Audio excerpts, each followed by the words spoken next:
اچھا جی، اب آسمان والی مخلوق کے مالک ہونے میں مکے کا کافر بھی مانتا تھا کہ اللہ کا شریک کوئی نہیں ہے، لیکن ہمارے زمانے کا مشرک اس کے اندر بھی اللہ کے ساتھ اوروں کو شریک بنا رہا ہے۔ یہ سلطنت مصطفیٰ صفحہ 15۔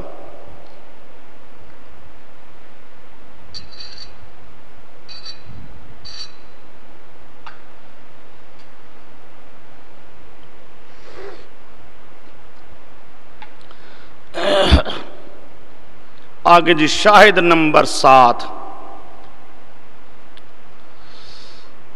بات آ رہی ہے جو توحید کا تیسرا درجہ ہے، تصرف کرنا۔ اس کی پہلی قسم بڑے بڑے کاموں میں تصرف کرنا۔ مکے کا کافر بھی مانتا تھا بڑے بڑے کاموں کے تصرف کرنے میں اللہ کا شریک کوئی نہیں ہے۔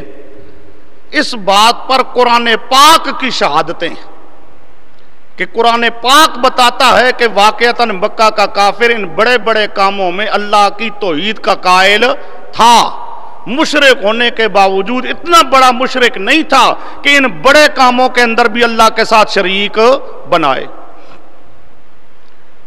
اب اس پر 7ویں شہادت آ رہی ہے، دربارہ مصائب بحریہ۔ اس کا تعلق ہے سمندر دریا والی مصیبتیں، مصائب بحریہ، بحر سمندر دریا والی مصیبتیں۔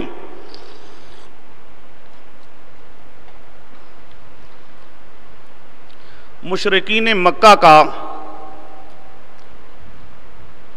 نظریہ یہ تھا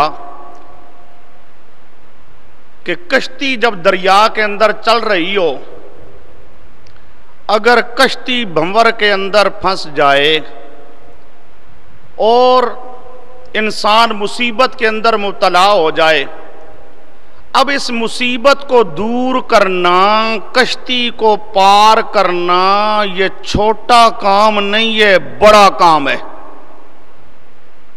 کشتی کو پار کرنا، ڈوبنے سے بچا لینا، یہ بڑا کام ہے، اور یہ بڑا کام کرنے والا اللہ ہی ہے۔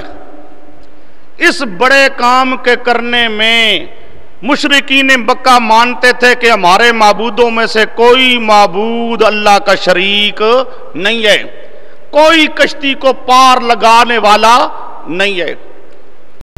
اس لیے مشرکین مکہ جب دریا میں سفر کرتے تھے کشتیوں پر، اگر کشتیاں بھنور میں پھنس جاتی تھیں تو ان کا عقیدہ تھا اب کشتی پار کرنے والا صرف اللہ ہی ہے، ہمارے معبودوں میں سے کوئی معبود یہ بڑا کام کرنے کی طاقت نہیں رکھتا۔ اس لیے اپنے معبودوں کو نہیں پکارتے تھے، دریا کی مصیبت میں صرف اللہ کو پکارتے تھے، دریا کی مصیبت میں صرف اللہ کو پکارتے تھے۔ ان کا عقیدہ تھا کہ ہمارے معبود یہاں کام آنے والے نہیں ہیں، یہاں چھڑا سکنے والے، مصیبت سے بچا سکنے والے، دریا میں پار کر لینے والے، کشتی کو ڈوبنے سے بچا لینے والے، یہ کام کرنے کی طاقت ہمارے معبود نہیں رکھتے۔ پھر اللہ ہی کو پکارتے تھے۔ چنانچہ آئیے قرآن پاک کی آیت ہے،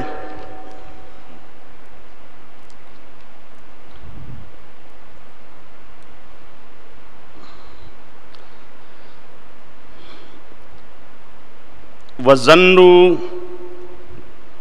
أَنَّهُمْ أُحِيطَ بِهِمْ دَعَوُا اللَّهَ مُخْلِصِينَ لَهُ الدِّينَ۔ سورۃ یونس آیت نمبر 22 پارہ 11۔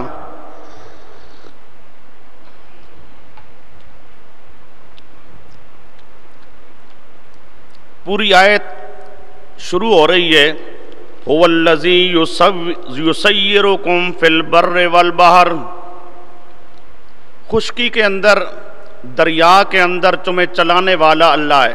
هو الذی یسیرکم فی البر والبحر حتی اذا کنتم فی الفلک، یہاں تک کہ جب تم کشتیوں میں ہوتے ہو، کشتیوں میں تم سفر کر رہے ہو.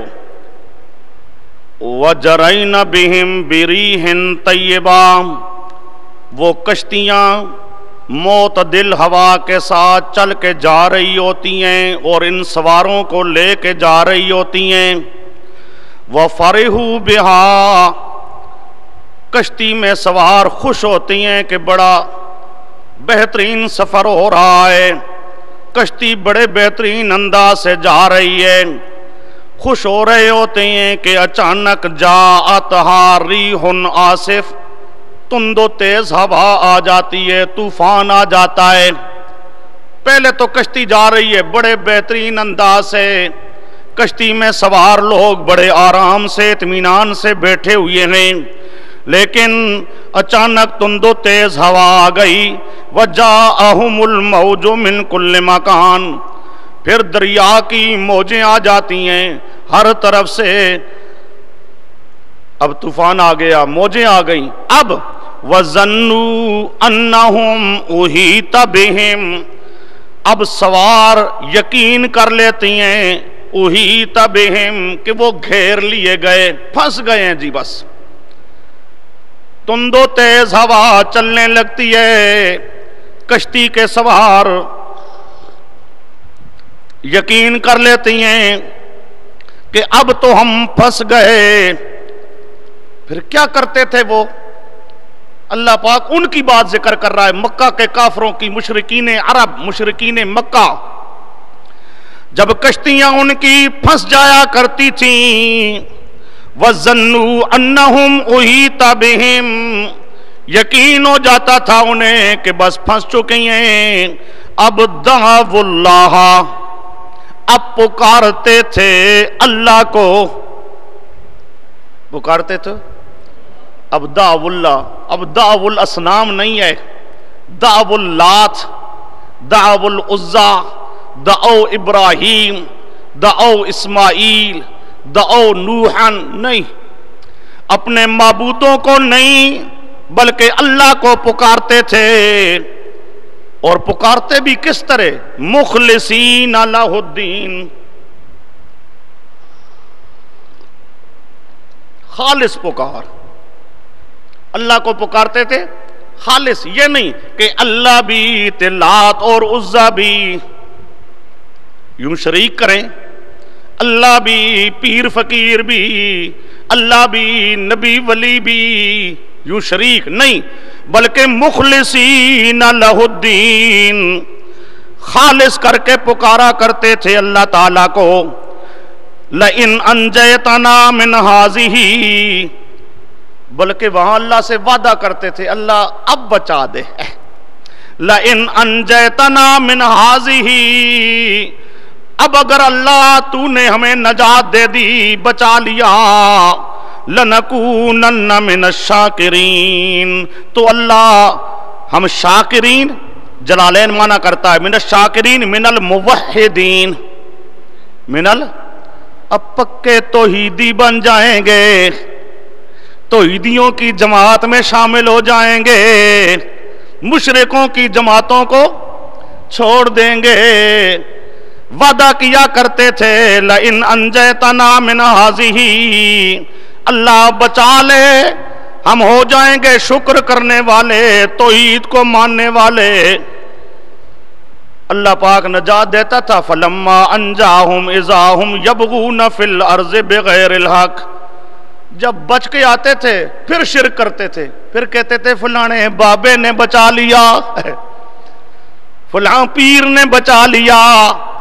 جب پھنستے تھے کہتے تھے اللہ تو ہی ہے بچانے والا، تیرے علاوہ بچانے والا کوئی نہیں. پھر وعدے کرتے تھے اللہ تو بچا لے ہم توحید کو قبول کر لیں گے، اللہ پاک بچا دیتا تھا، پھر آ کے شرک کیا کرتے تھے کہ جی اللہ کی بجائے کہتے تھے فلاں نے بچا لیا، فلاں نے بچا لیا۔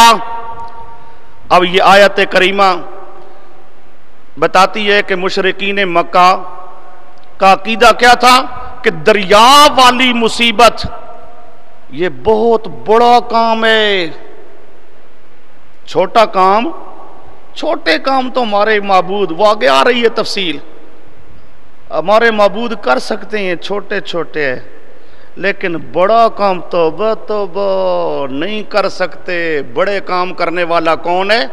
اللہ۔ دریائی مصیبت کو بڑا کام سمجھتے تھے، اور ان کا عقیدہ تھا کہ دریا والی مصیبت آ جائے تو کوئی بچانے والا نہیں ہے۔ یہ مشرکین باوجود مشرک ہونے کے دریا والی مصیبت میں مانتے تھے توحید کو، شرک کے قائل نہیں رہتے تھے۔ آگے آئیے، آپ کے پاس دوسری آیت لکھی ہے،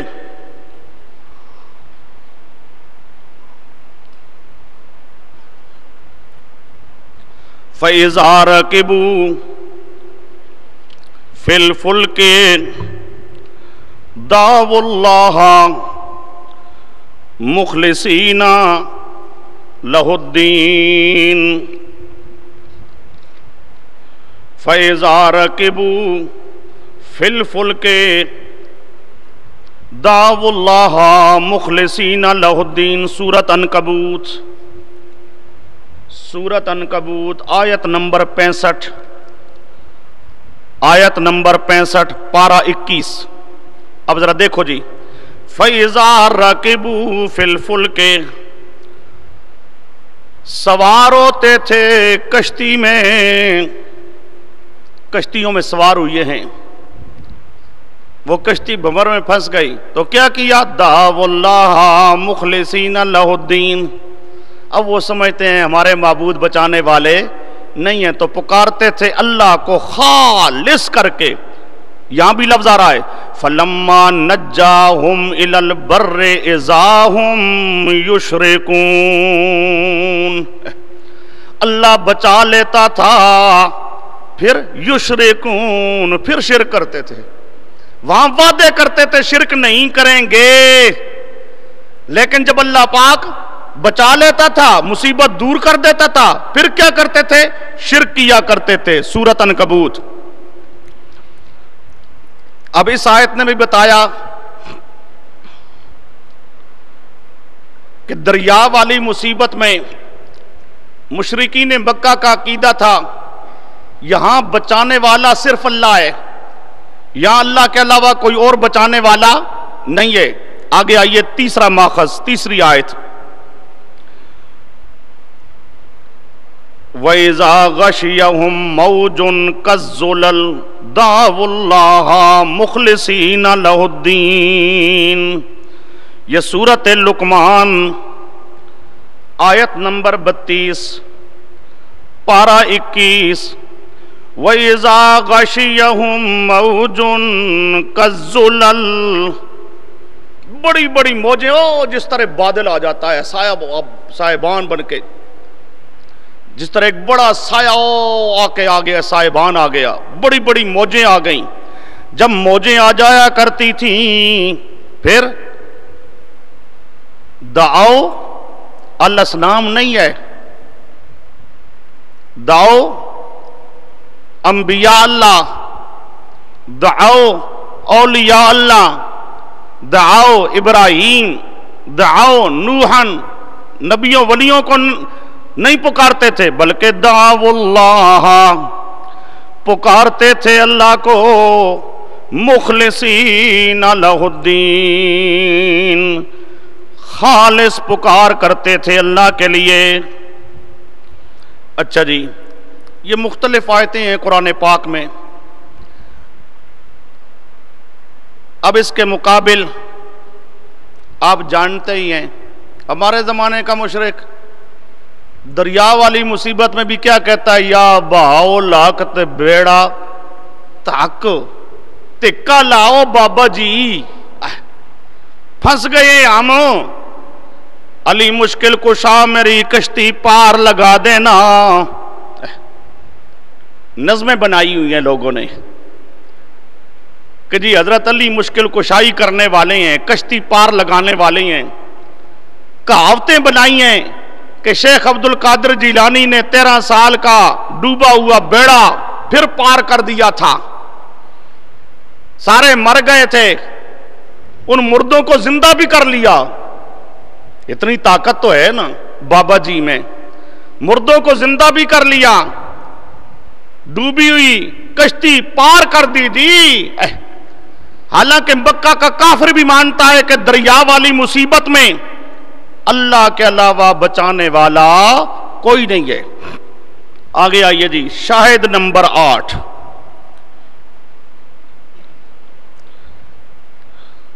اس کا تعلق ہے دربارہ مصائب عظام بریہ. 7واں شاہد اس کا تعلق تھا بحر کے ساتھ. یہ 8واں آ رہا ہے، اس کا تعلق ہے بر خشکی کے ساتھ. خشکی والی مصیبتیں، اس خشکی والی مصیبت، اس کے ساتھ لفظ لکھا ہے مصائب عظام. مصائب عظام بڑی بڑی مصیبتیں. خشکی کی چھوٹی مصیبتیں وہ آگے آ رہا ہے. چھوٹی مصیبتوں میں تو وہ پکے مشرک تھے، لیکن بڑی مصیبتوں میں کہتے تھے کہ اللہ کے علاوہ کوئی اور کام آنے والا نہیں ہے. خشکی کی مصائب عظام بریہ، بڑی بڑی مصیبتیں. بڑی بڑی مصیبتوں میں وہ کہا کرتے تھے اللہ ہی کام آنے والا ہے، اللہ کے علاوہ کوئی اور کام آنے والا نہیں ہے.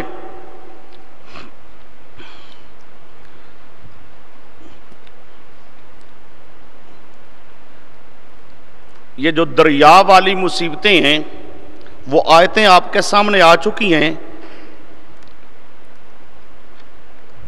ایک تھوڑی سی بات اور سن لو. اوپر شاہد نمبر 7 جو ہے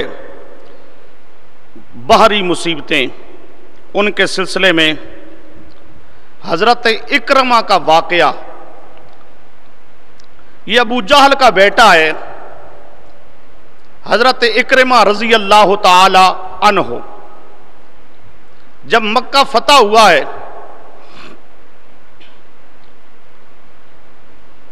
اکرمہ سمجھا کہ میرے باپ نے بڑے ظلم کیے ہیں محمد کریم صلی اللہ علیہ وسلم پر، اور کسی کو محمد کریم معاف کر دے تو کر دے، مجھے معاف نہیں کرے گا.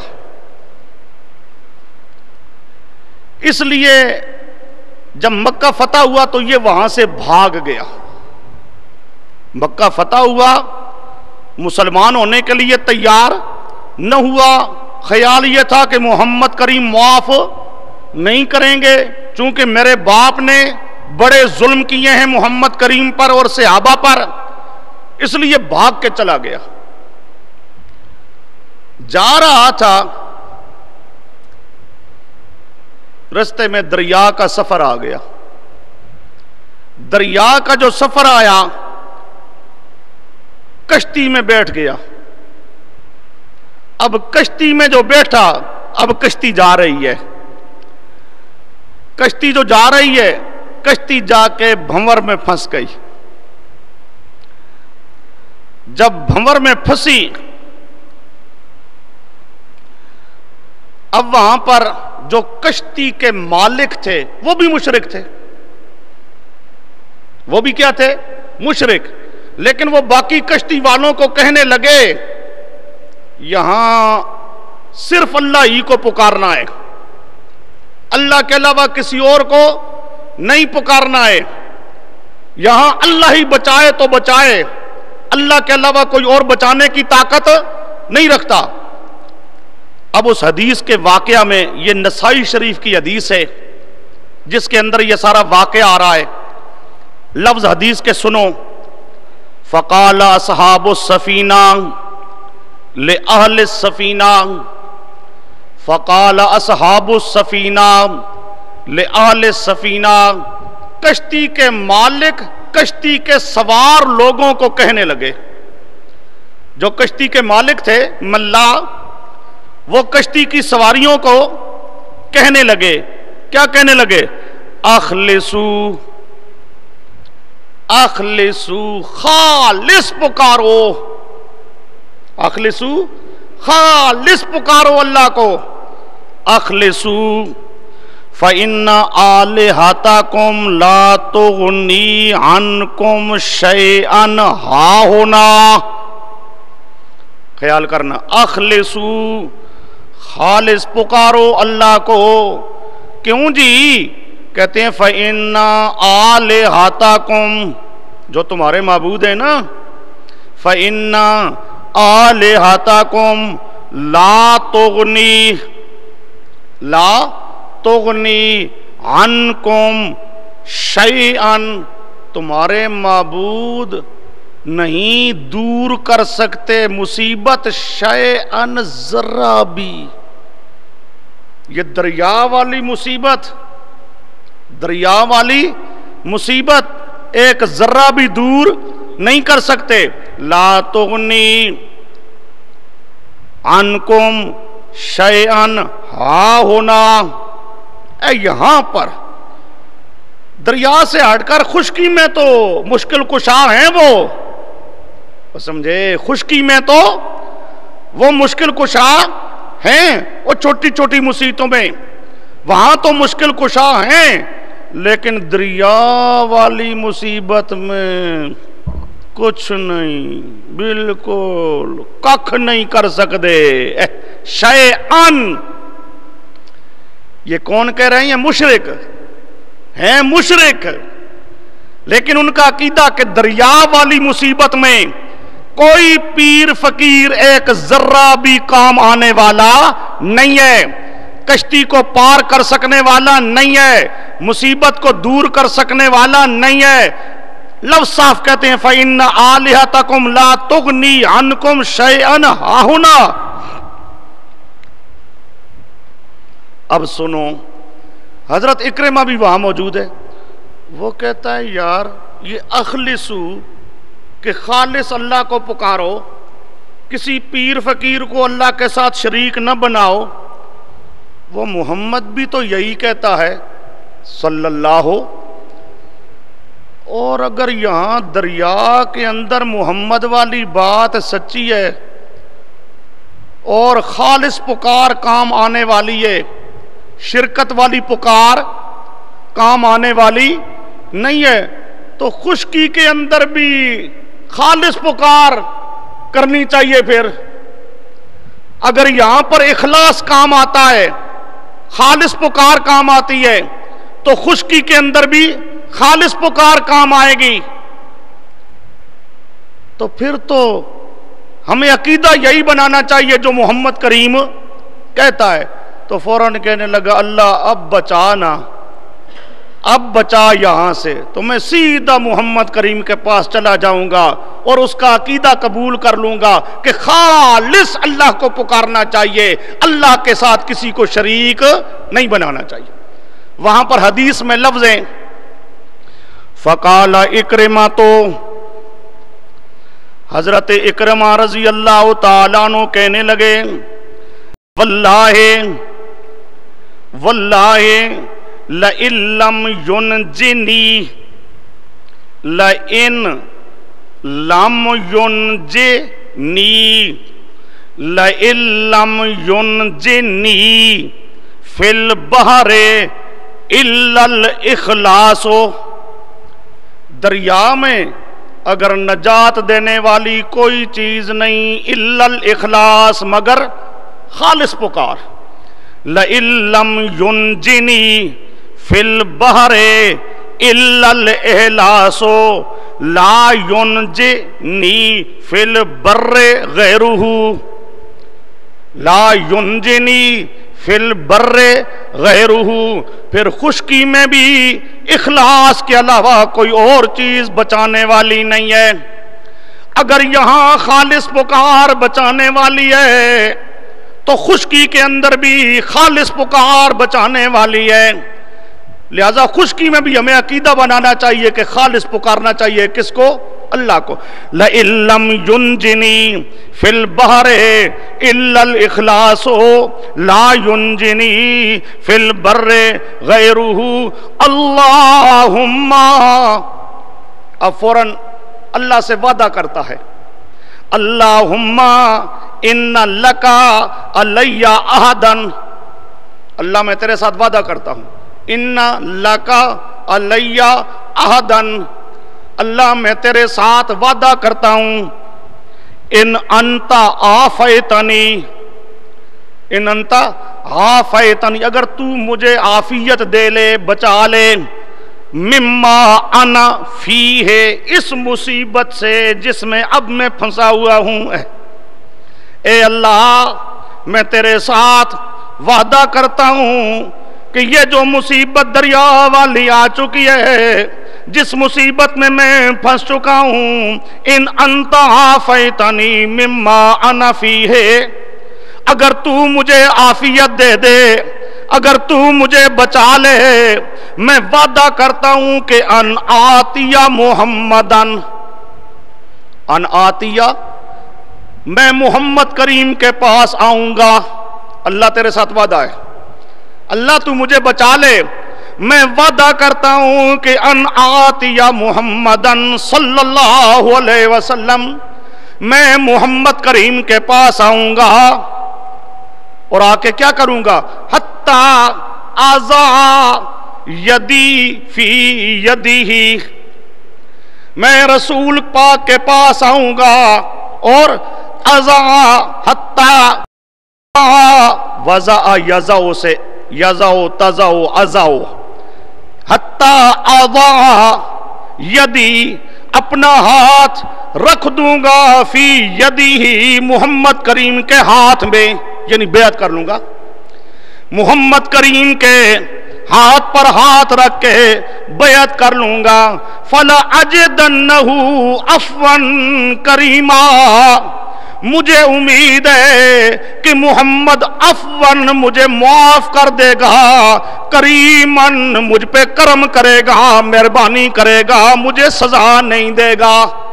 اللہ میں تیرے ساتھ وعدہ کرتا ہوں، اللہ مجھے بچا لینا، سیدھا جاؤں گا محمد کریم صلی اللہ علیہ وسلم کے پاس اور پیارے پیغمبر کے ہاتھ پر ہاتھ رکھ کے پیارے پیغمبر کی بیعت کر لوں گا، اور مجھے امید ہے کہ محمد کریم میری توبہ کو قبول فرما کے میرے اسلام کو قبول فرما لیں گے. فجاء اسلم، اللہ نے بچایا، وعدہ اس نے پورا کیا، سیدھا بچ کے آیا رسول پاک کے پاس، مسلمان ہو گیا. یہ نسائی شریف صفحہ 152 جلد نمبر 2. تو دریا کی مصیبت میں مکے کے کافر کا بھی عقیدہ تھا کہ کوئی پیر فقیر بچانے والا نہیں ہے. اب آگے آئیے، شاہد نمبر 8، خشکی کی مصیبتیں، لیکن بڑی بڑی مصیبتیں، بڑی بڑی مصیبتیں.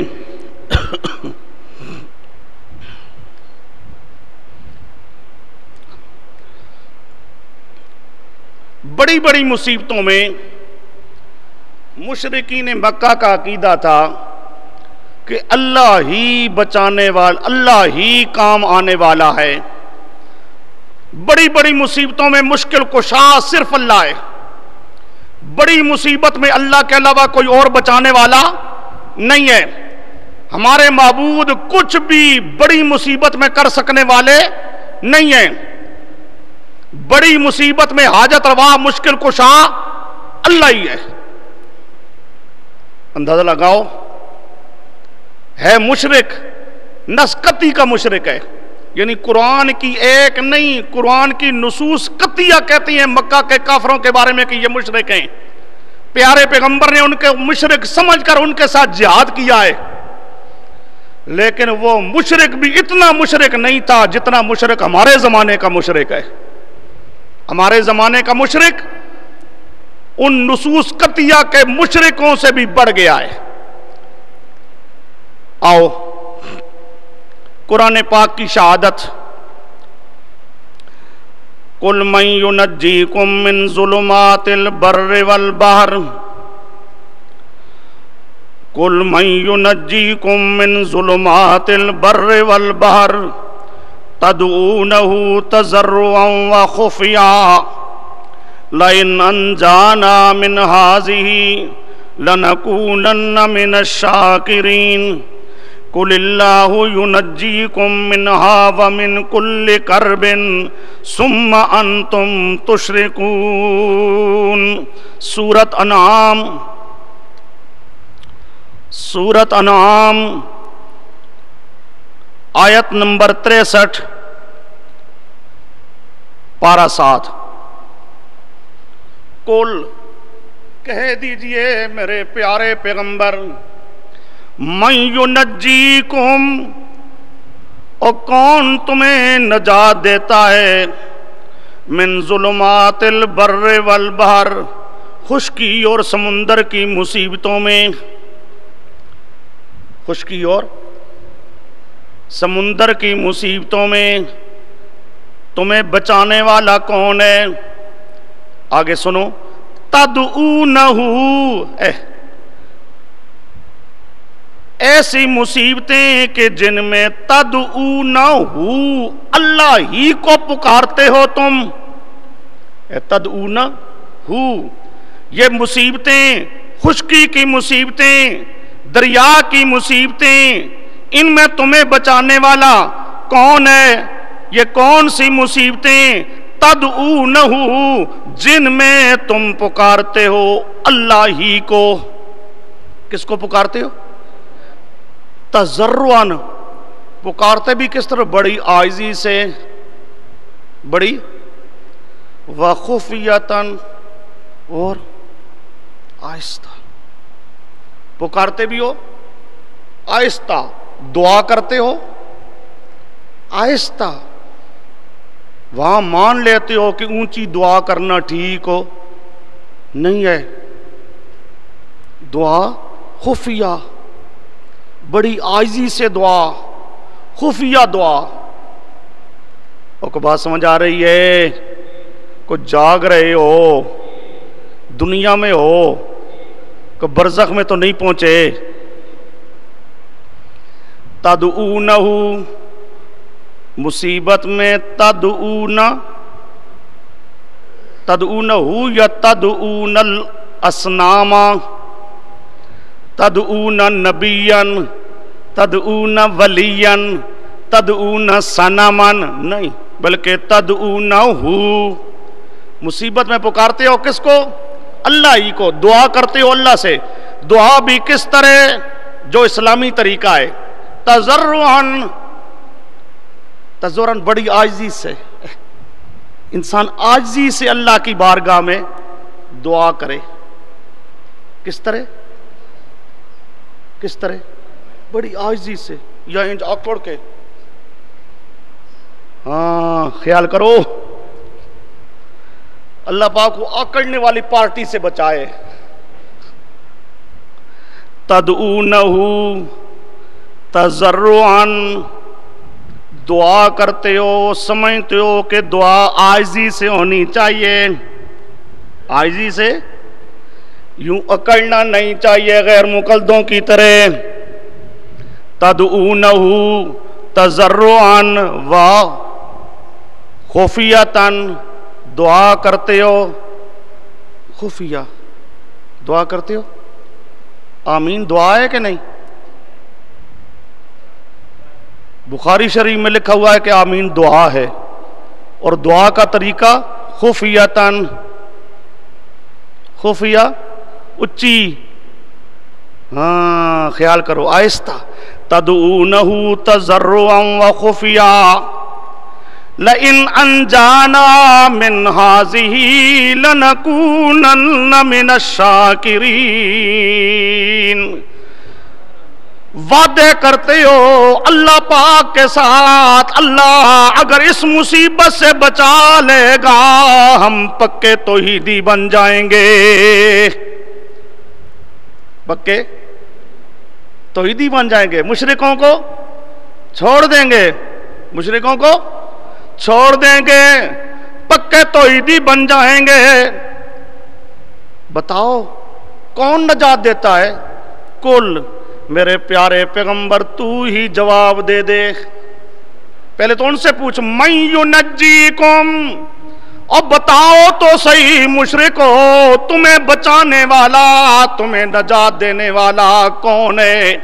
میرے پیارے پیغمبر آپ خود ہی جواب دے دیں کہ اللہ ینجیکم، نجات دینے والا کون ہے؟ اللہ ہی۔ ینجیکم سے لفظ اللہ کو مقدم کیا گیا ہے، ینجی سے لفظ اللہ کو مقدم کیا گیا، اثر پیدا ہو جائے۔ اللہ ہی نجات دینے والا ہے، یعنی تمہارے معبود نہیں، تمہارے معبود اللہ ہی نجات دینے والا ہے۔ منہا، دریا اور خشکی کی ان مصیبتوں میں اللہ ہی نجات دینے والا۔ وَمِنْ كُلِّ كَرْبٍ، بلے بلے، اللہ کہتا ہے صرف یہ نہیں، من کل کرب، ہر مصیبت میں، ہر مصیبت میں نجات دینے والا اللہ ہی ہے۔ ثم انتم تشرکون، او مشرکو بڑی بڑی مصیبتوں میں مان لیتے ہو، وعدے بھی کرتے ہو، لیکن اللہ جب نجات دیتا ہے پھر ظالم و شرک کرتے ہو، پھر اللہ کے ساتھ اوروں کو شریک بناتے ہو۔ اب یہ آیت کریمہ اللہ پاک کہتا ہے آپ ہی جواب دے دیں۔ کیوں؟ سمجھو انہوں نے بھی یہی جواب دینا ہے، وہ بھی مانتے تھے کہ بچانے والا کون ہے؟ اللہ۔ اب یہاں پر لفظ آیا ہے ظلمات، خشکی اور سمندر کی ظلمتیں، مصیبتیں۔ سمندر کی مصیبتوں کی بات تو گزر گئی، سمندر کی تو ہر مصیبت میں وہ پکارتے تھے کس کو؟ اللہ کو، اور سمندر کی ہر مصیبت بڑی ہے، سمندر کی ہر مصیبت بڑی ہے، وہ کہتے تھے بچانے والا کون ہے؟ اللہ۔ البتہ خشکی کی مصیبتیں کچھ بڑی تھے کچھ چھوٹی، خشکی کی مصیبتیں کچھ بڑی اور کچھ چھوٹی۔ بڑی مصیبتوں میں وہ اللہ ہی کو پکارتے تھے، بڑی مصیبتوں میں، یہاں ظلمات سے مراد کیا ہے؟ بڑی بڑی مصیبتیں، یہاں ظلمات سے مراد کیا ہے؟ بڑی بڑی مصیبتیں۔ چنانچہ آپ کے پاس فہم سلف لکھا ہے، فہم سلف حضرت عبداللہ ابن عباس معنی کرتے ہیں، اس ظلمات کا معنی کرتے ہیں حضرت عبداللہ ابن عباس، شدائدہما و احوالہما التی تبطل الحواسا و تدہش العقولا، روح المعانی صفحہ 179 جلد نمبر 7۔ سمجھو یہ ظلمات، ان ظلمات سے مراد کون سی ظلمتیں جی؟ تو بات بتا رہا ہوں کون سی ظلمتیں؟ بڑی بڑی۔ کیسی بڑی بڑی؟ عبداللہ ابن عباس یہی معنی کرتے ہیں۔ اس آیت کی تشریح یہ پیغمبر کریم کا صحابی، پیغمبر کریم کا صحابی وہ فرماتی ہیں کہ یہاں ظلمتوں سے مراد کیا ہے؟ بڑی بڑی مصیبتیں۔ چنانچہ وہ کیا کہتے ہیں؟ شدائدہما، شدائد شدید بڑی، و احوال ہولناکیاں، احوال ہولناکیاں، لیکن کیسی؟ التی تبطل الحواسا، ایسی مصیبتیں جو حواس کو بھی ختم کر دیں، یعنی چھوٹی چھوٹی نہیں ہے، بڑی بڑی مصیبتیں۔ تبطل الحواسا، جو حواس کو باطل کر دیں، وتدہش العقولا، اور عقل کو دہشت میں ڈال دیں، عقل کو حیران کر دیں۔ ایسی بڑی بڑی مصیبتیں جہاں انسان کا عقل کیا ہو جائے؟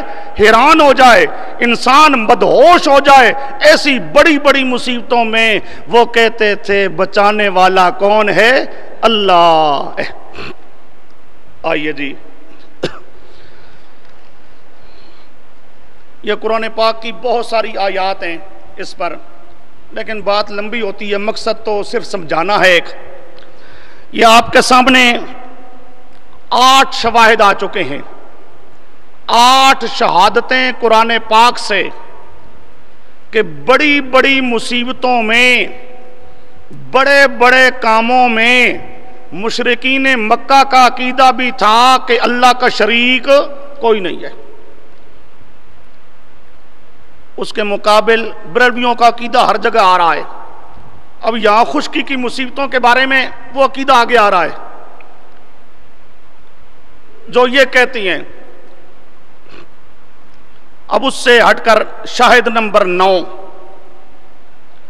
شاہد نمبر 9 دربارہ اخیز باری تعالی،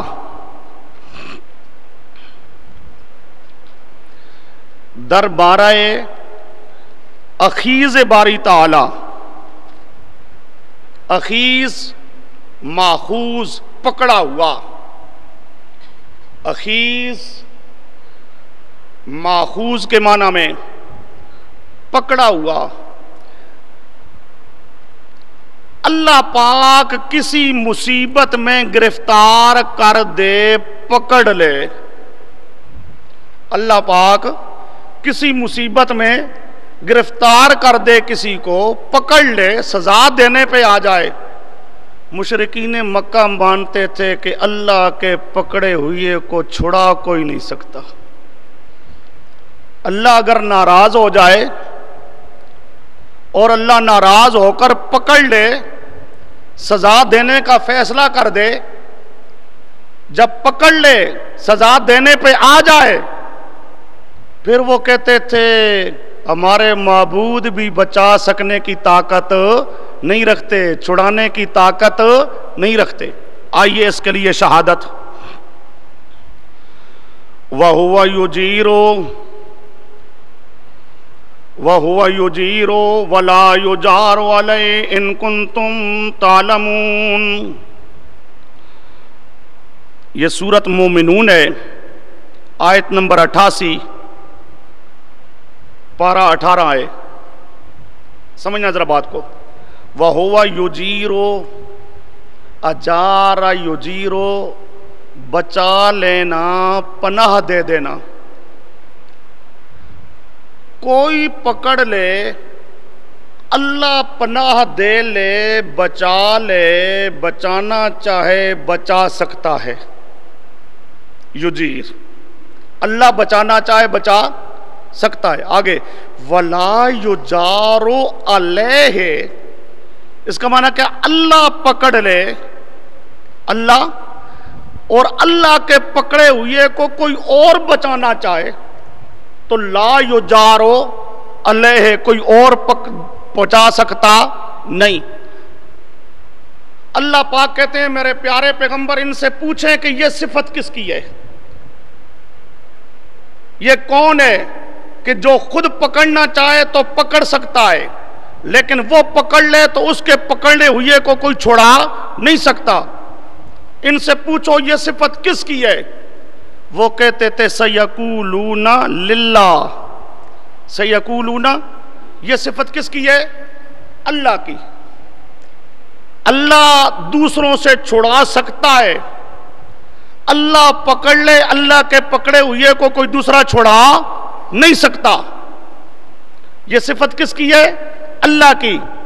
اس میں اپنے معبودوں کو شریک نہیں بناتے تھے، یعنی وہ کہیں جی اللہ کی بھی صفت ہے، ہمارے معبودوں کی بھی صفت ہے، وہ بھی اللہ کے پکڑے ہوئے کو چھڑا سکتے ہیں۔ وہ سمجھے، یہ اللہ کی بھی صفت ہے، ہمارے معبودوں کی بھی صفت ہے۔ وہ اپنے معبودوں کی یہ صفت نہیں مانا کرتے تھے، کہتے تھے یہ صفت ہے کس کی؟ اللہ کی۔ اللہ پکڑ لے، وہ کہتے تھے ہمارے معبود بچانے کی طاقت نہیں رکھتے۔ اب یہ قرآن پاک کی آیت ہے، یہ مشرکین مکہ کا عقیدہ۔ اب اس کے مقابل آپ کے پاس لکھا ہے عقیدہ بریلویہ، خدا جس کو پکڑے چھڑا لے محمد صلی اللہ علیہ وسلم، خدا جس کو پکڑے چھڑا لے محمد صلی اللہ علیہ وسلم، محمد جو پکڑیں چھڑا کوئی نہیں سکتا۔ سلطنت مصطفیٰ صفحہ 55، یہ مفتی احمد یار گجراتی کی کیا کہتا ہے؟ اللہ پکڑے رسول پاک چھڑا سکتی ہیں، رسول پکڑ لے تو کوئی چھڑا نہیں سکتا۔ بلے بلے ہے۔ مکے کا کافر بھی مانتا تھا کہ اللہ کے پکڑے ہوئے کو چھڑانے والا کوئی نہیں، یہ کہتی ہیں اللہ کے پکڑے ہوئے کو رسول پاک چھڑانے والے ہیں، اور رسول پاک پکڑ لیں اور رسول پاک پکڑ لیں تو پھر کوئی بچانے والا نہیں ہے۔ معاذ اللہ، رسول پاک کو اللہ سے بھی بڑھا دیا۔ اللہ پکڑے تو رسول پاک بچا سکتی ہیں، لیکن رسول پاک پکڑے تو کوئی بچانے والا نہیں ہے۔ رسول پاک صلی اللہ علیہ وسلم کو اللہ کا شریک بنانا تو درکنار، اللہ سے بھی رسول پاک کو بڑھا دیا۔ اچھا جی، آگے آ رہا ہے عقیدہ۔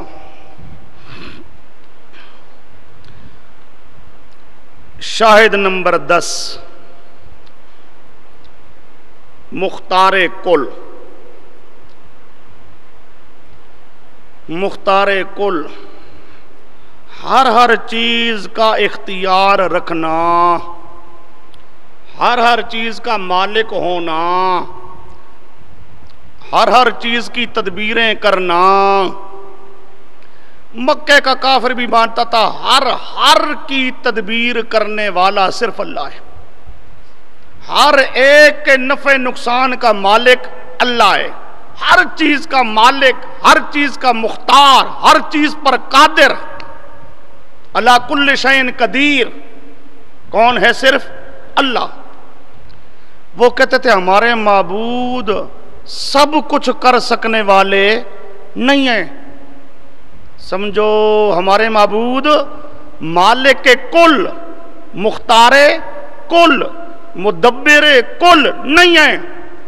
مدبر کل ہونے میں اللہ وحدہ لا شریک ہے، مختار کل ہونے میں، مالک کل ہونے میں اللہ وحدہ لا شریک ہے۔ ہمارے معبودوں میں سے کوئی معبود اس صفت کے اندر اللہ کا شریک نہیں ہے۔ اس پر دلیل آئیے، وَمَن يُدَبِّرُ الْأَمْرَ وَمَن يُدَبِّرُ الْأَمْرَ،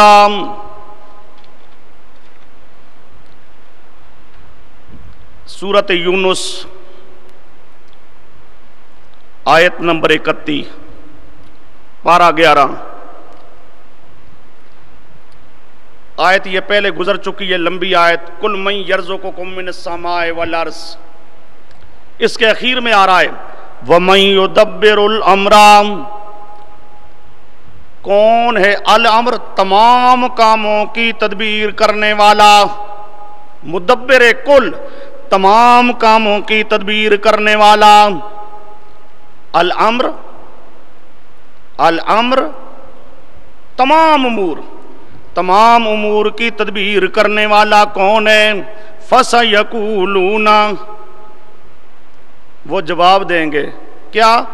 اللہ۔ کیا جواب دیں گے؟ اللہ۔ ہمارے زمانے کا مشرک تھا نہیں وہاں، یہ ہوتا تو یہ کہتا جی اللہ و شیخ عبد القادر جیلانی، علی اجویری، پتہ نہیں کس کس کو گن دیتا یہ۔ پر مکے کا کافر مشرک تھا، پر اتنا بڑا مشرک نہیں تھا۔ وہ کیا کہتا ہے؟ فَسَيَقُولُونَ اللَّهُ، یہ الامر ایک معنی کل امر، تمام، دوسرا معنی الامر امر العالم، الف لام عوض مضاف الیہ، الامر اے امر العالم، جہان کے کام، جہان کے سارے کام کرنے والا کون ہے؟ جہان کے سارے کام کرنے والا کون ہے؟ وہ کہتے تھے اللہ. یا آپ کے پاس فہم سلف لکھا ہے, فہم سلف,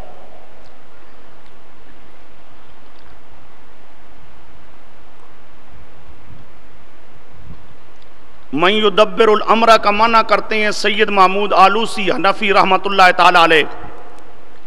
من یلی تدبیر امر العالم جمیعا,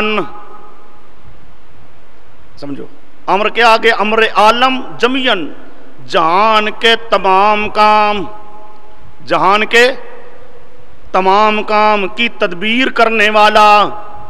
من یلی تدبیر, تدبیر کرنے کا والی, ولا یلی, تمام کام کرنا, تمام کاموں کی تدبیر کرنے کا والی ہونا. یہ صفت کس کی ہے؟ وہ کہیں گے اللہ کی. وہ سمجھے, یہ تفسیر روح المعانی صفحہ 110 جلد نمبر 11. یہ ایک آیت مکہ کا کافر بھی مانتا ہے کہ جہان کے سارے کاموں کی تدبیریں کرنے والا اللہ ہے. اپنے معبودوں کو چھوٹے چھوٹے کام, وہ آگے آ رہی ہے بات, تدبیر کرنے والا مانتے تھے چھوٹے چھوٹے کاموں میں, لیکن سارے کاموں میں نہیں. کہتے تھے سارے کاموں کی تدبیریں کرنے والا کون ہے؟ اللہ. سارے کاموں کی تدبیر کرنے والا اللہ. دوسرا ماخذ وَمَن بِيَدِهِ مَلَكُوتُ كُلِّ شَيْءٍ, وَمَن بِيَدِهِ مَلَكُوتُ كُلِّ شَيْءٍ, سورۃ مومنون آیت نمبر 88. سمجھو, کل من بیدہ, من بیدہ ملکوت کل شے.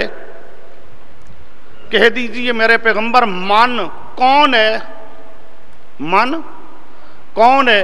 بیدہ, جس کے قبضہ قدرت میں ہو. کیا؟ ملکوت تو کل شے, ملکوت مالک ہونا, کل شے ہر چیز کا, ہر چیز کا مالک, یعنی مالک کل, مالک کل, مختار کل, مدبر کل, مالک کل کون ہے؟ جواب آگے آ رہا ہے فَسَيَقُولُونَ اللَّهُ فَسَيَقُولُونَ لِلَّهِ. وہ کہتے تھے یہ صفت کس کی ہے؟ اللہ کی. مالک کل ہونا, مالک ہر چیز کا مالک ہونا, یہ اللہ کی صفت ہے. اس صفت میں اللہ کا کوئی شریک نہیں ہے.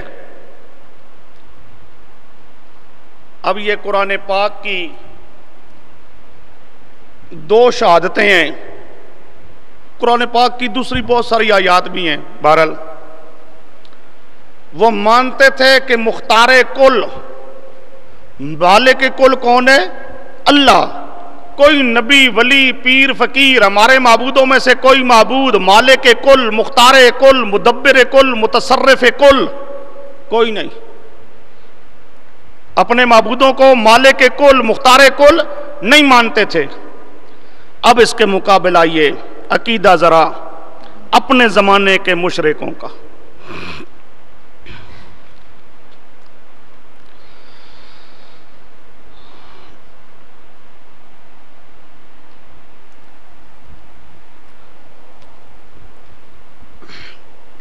پہلا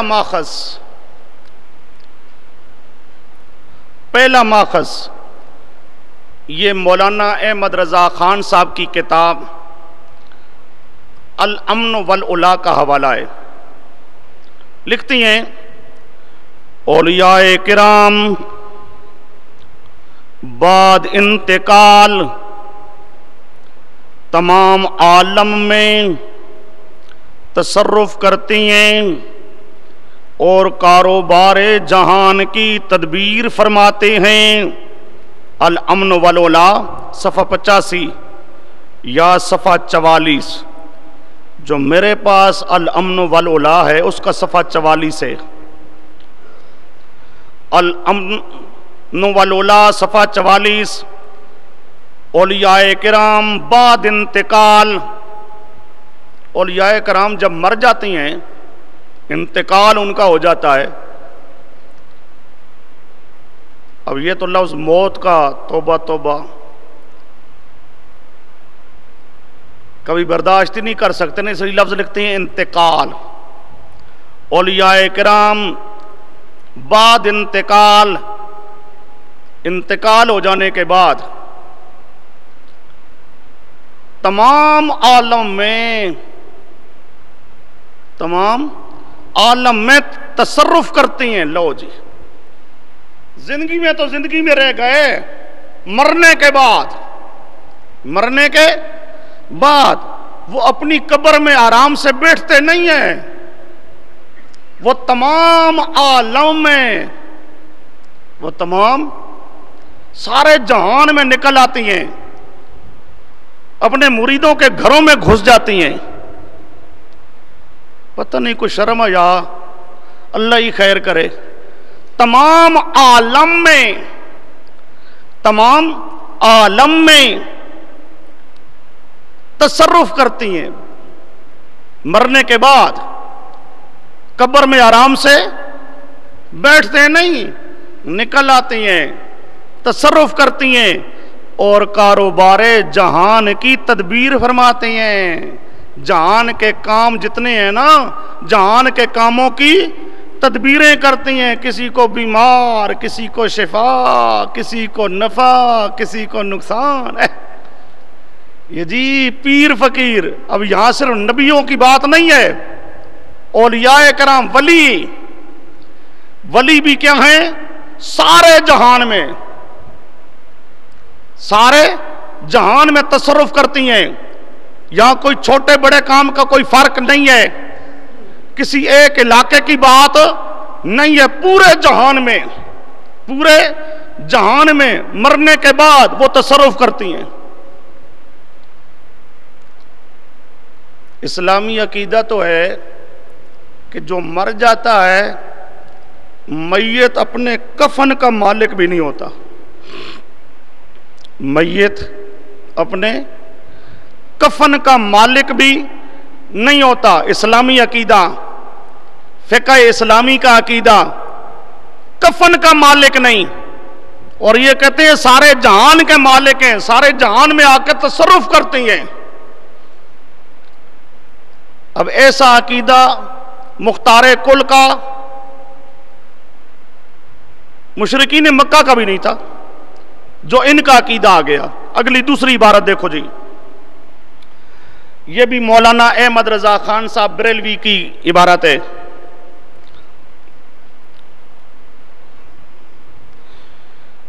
لکھتی ہیں زی تصرف بھی ہے، نہیں اچھا اوپر، بندہ قادر کا بھی، قادر بھی ہے عبد القادر، سر باطن بھی ہے، ظاہر بھی ہے عبد القادر. عجیب تماشا ہے، اللہ ہی محفوظ رکھے. کہتے ہیں جی بندہ قادر کا بھی، بندہ قادر کا بھی، قادر بھی، قادر کا بندہ بھی ہے تے قادر بھی ہے.